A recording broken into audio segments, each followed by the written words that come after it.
ಆಜಿ ಮಸಾಲ. ಎಂತ ಅಡಿಗೆಯ ರುಚಿಯಾಗೋ ರಹಸ್ಯವು 20 ರೂಪಾಯಿ. ಹೂಗಳ ಲೋಕದಲ್ಲಿ ಅರಳಿದೆ ಬೆಂಗಳೂರಿನ ಮತ್ತೊಂದು ಅದ್ಭುತ ಲೋಕ. ವಿವಿಧ ಬಣ್ಣ, ವಿನ್ಯಾಸ, ಹೂಗಳ ಪರಿಮಳ ಫ್ಲವರ್ ಶೋಗೆ ಕಳೆ ಕಟ್ಟಿದೆ. ಹೂಗಳಿಂದ ಅರಳಿರುವ ಆಕರ್ಷಕ ಕಲಾಕೃತಿಗೆ, ಬಣ್ಣ ಬಣ್ಣದ ಹೂವಿನ ಅಲಂಕಾರಕ್ಕೆ ಫಿದಾ ಆಗ್ತಿರೋ ಸಿಲಿಕಾನ್ ಸಿಟಿ ಮಂದಿ ಕುಟುಂಬ ಸಮೇತ ಆಗಮಿಸಿ ಫ್ಲವರ್ ಶೋ ಕಣ್ತುಂಬಿಕೊಳ್ತಿದ್ದಾರೆ. ಹಾಗಿದ್ರೆ ಈ ಬಾರಿಯ ಫ್ಲವರ್ ಶೋ ಬಗ್ಗೆ ಜನ ಏನಂದ್ರು ಇಲ್ಲಿದೆ ನೋಡಿ. ಬಣ್ಣ ಬಣ್ಣದ ಹೂಗಳಿಂದ ಕಂಗೊಳಿಸಿದ ಫ್ಲವರ್ ಶೋ. ಹೂವಿನ ಕಲಾಕೃತಿಗಳಿಗೆ ಸಿಲಿಕಾನ್ ಸಿಟಿ ಮಂದಿ ಫಿದಾ.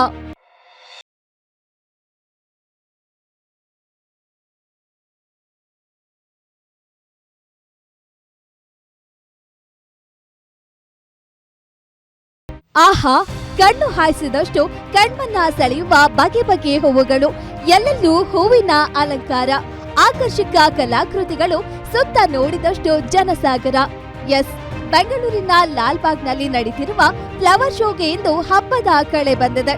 ಫ್ಲವರ್ ಶೋ ನೋಡಲು ಮಕ್ಕಳಿಂದ ಹಿಡಿದು ಹಿರಿಯರವರೆಗೆ ಬಂದು ಹೂವಿನ ಸೌಂದರ್ಯವನ್ನ ಕಣ್ತುಂಬಿಕೊಳ್ತಿದ್ದಾರೆ.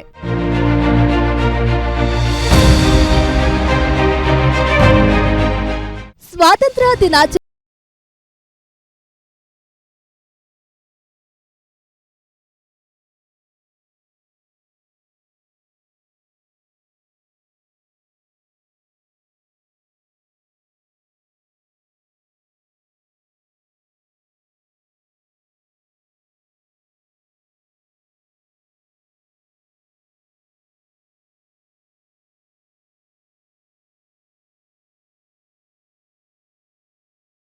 ಗೊಳಿಸಲಾಗಿದೆ.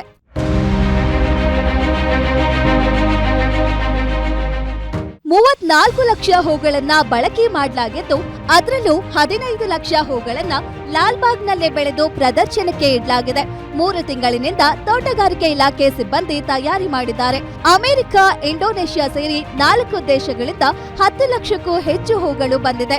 ಅದೇ ರೀತಿ ಬೇರೆ ಬೇರೆ ರಾಜ್ಯಗಳಿಂದಲೂ ಹೂವುಗಳನ್ನ ತರಿಸಿಕೊಂಡಿದ್ದಾರೆ.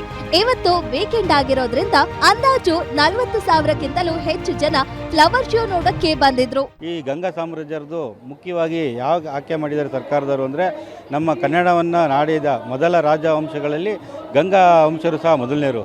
ಕ್ರಿಸ್ತಶಕ 325-45 ವರ್ಷದಿಂದ 10ನೇ 11ನೇ ಶತಮಾನದವರೆಗೂ ಸುಮಾರು 650 ವರ್ಷಗಳ ಕಾಲ ಆಡಿದ್ದಾರೆ. ಮತ್ತು ಇದರಲ್ಲಿ ಪ್ರಮುಖವಾಗಿ ಅವರು ನಮ್ಮ ನಾಡು, ನುಡಿ, ಶಿಲೆ, ಶಿಕ್ಷಣಕ್ಕೆ, ನೀರಾವರಿಗೆ, ಕೃಷಿಗೆ ಆದ್ಯತೆ ಕೊಟ್ಟಿದ್ರು. ಮಕ್ಕಳಿಗೂ ಕರ್ನಾಟಕದ ಇತಿಹಾಸದ ಬಗ್ಗೆ ಹೇಳೋದಕ್ಕೆ ಒಳ್ಳೆಯ ಅವಕಾಶ ಸಿಕ್ಕಿತು. ಕುಟುಂಬದವರ ಜೊತೆ ಬಂದಿದ್ದೀವಿ, ತುಂಬಾ ಸಂತೋಷ ಆಗ್ತಾ ಇದೆ ಅಂತ ಸಾರ್ವಜನಿಕರು ತಮ್ಮ ಖುಷಿಯನ್ನ ಹೇಳ್ಕೊಂಡ್ರು. ಯಾಕಂದ್ರೆ ಮಕ್ಕಳ ಜೊತೆ, ಫ್ಯಾಮಿಲಿ ಜೊತೆಗೆ ಬಂದಿದ್ವಿ. ಗಂಗರು ಅಂದ್ರೆ ಹೇಗಿದ್ರು, ಏನು ಗಂಗಾ ಡೈನಿಸ್ಟಿ ಹೇಗಿತ್ತು ಅನ್ನೋದನ್ನ ನಮ್ಮ ಮಕ್ಕಳಿಗೆ ಈಗಿಂದಲೇ ತಿಳಿಸ್ಬೋದು. ಅಂದರೆ ಕರ್ನಾಟಕದ ಗತವೈಭವವನ್ನು ಅತ್ಯುತ್ತಮವಾಗಿ ಬಿಂಬಿಸಿದ್ದಾರೆ. ಅದರಲ್ಲಿ ಮಕ್ಕಳಿಗೆ ಮುದ ನೀಡುವ ರೀತಿಯಲ್ಲಿ ಹೂಗಳನ್ನೆಲ್ಲ ಇಟ್ಟು ತುಂಬ ಖುಷಿ ಆಯಿತು. ಹೂವು ಅರಳಿದ್ರೆ ಮನಸ್ಸು ಅರಳುತ್ತೆ ಅನ್ನೋ ಮಾತಿದೆ. ಬೆಂಗಳೂರಿನ ಈ ಫ್ಲವರ್ ಶೋ ಅದನ್ನೇ ಮತ್ತೊಮ್ಮೆ ಸಾಬೀತು ಮಾಡ್ತಿದೆ. ಬಣ್ಣ ಬಣ್ಣದ ಹೂಗಳ ನಡುವೆ ಒಂದಷ್ಟು ಸಮಯ ಕಳೆಯುತ್ತಾ ಪ್ರಕೃತಿಯ ಸೌಂದರ್ಯವನ್ನ ಕಣ್ತುಂಬಿಕೊಳ್ಳುತ್ತಿರುವ ಬೆಂಗಳೂರಿಗರಿಗೆ ಈ ಫ್ಲವರ್ ಶೋ ನಿಜಕ್ಕೂ ವೀಕೆಂಡ್ ಟ್ರೀಟ್ ಆಗಿದೆ. ಪ್ರಗತಿ ಗೌಡ, ಗ್ಯಾರಂಟಿ ನ್ಯೂಸ್, ಬೆಂಗಳೂರು.